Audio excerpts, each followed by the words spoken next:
Tropa, ito yung ginawa natin na samurai paint na merong heat-sensitive na pigment. So tingnan nyo kapag ka nainitan, nawawala yung kulay.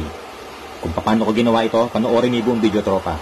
At huwag mo kalimutan, share mo na at i-like mo na rin, tropa, baka hindi ka pa nakalike dyan.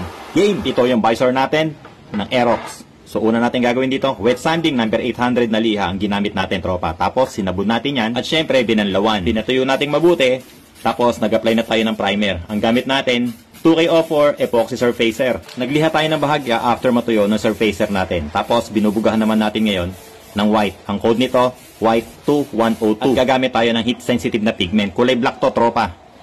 Mukha lang siyang gray pero black yan. Tapos ihahalo natin dito sa clear 1128 para na sa ganun magamit natin sa spray gun natin. At para makakuha tayo ng clear dito sa spray can natin, ganito lang ang ginagawa ko, tropa. Ini-spray ko lang yung samurai paint dito sa container. Pinapa-slide ko lang yung pintura, tropa, na sa ganun hindi mag-bounce back. So ayan, nakaipon na tayo. Ngayon naman, ihahalo na natin itong thermochromic powder o yung heat sensitive pigment natin. So pag nasa container lang siya, gray, pero pag humalo na yan sa clear, tropa, black na yan. So yung ginagamit natin, black. At maraming kulay ang thermochromic powder. Nasa comment yung link, tropa, kung saan ako bumibili nitong thermochromic powder o yung heat sensitive pigment. Alright, so eto na, no. Hinalo na natin. Basta make sure, tropa, halong-halo yan na sa ganoon matunaw ng gusto yung heat sensitive na powder. Goods na to. Pwede na natin itong ilagay dito sa spray gun natin, tropa. At eto na nga, ini-spray na natin yung heat sensitive pigment o yung thermochromic powder na inihalo natin sa clear. So kung mapapansin nyo, tropa, no, hindi naman halos nagkukulay black. Dahil nga, mainit ang panahon, nag-activate na kagad yung heat sensitive pigment. Nagiging transparent na siya. So ganyan yung thermochromic powder, tropa, or yung heat sensitive pigment.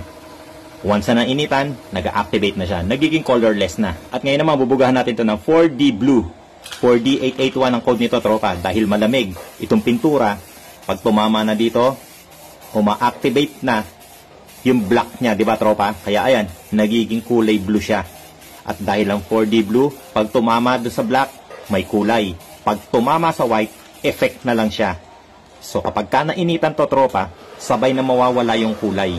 Tignan mo. Pero pag tinignan mo sa malapitan yan, hindi lang white yan, tropa. May mga angulo na lumalabas yung effect ng blue. Yan yung 4D Blue. At ito na yung pang last, magbubuga na tayo ng top coat clear. K1K clear ang ginamit natin, tropa. Tuyo na yan, ano? Kaya kung mapapansin nyo, white na lang siya dahil nga nag-activate na naman yung heat sensitive na pigment.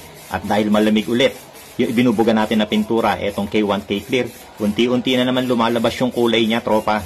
So kung mapapansin nyo, ayan, no, lumalabas yung blue niya. Ito na, tropa, tapos na itong proyekto natin. Mainit yung panahon, kaya activated na kagad yung kulay niya. So bubuhusan na muna natin ng malamig na tubig na sa ganon, lumabas yung kulay. So ito na yung 4D Blue na nakapatong dun sa heat sensitive pigment na black. Lumabas na siya dahil nga nalamigan na siya, no? So yan yung kulay niya, tropa. Tapos testingin naman natin dito sa blower natin. Na sa ganon, maging transparent ulit yung lahat ng kulay niya. Babalik na ulit sa white na meron siyang effect na blue dahil nga meron siyang 4D Blue. Ayun, sana may natutunan ka, tropa. Sana nakakuha ka ng idea na pwede mo magamit sa mga DIY projects mo. So paano? Kita-kits na naman next video. Ride safe palagi. Peace!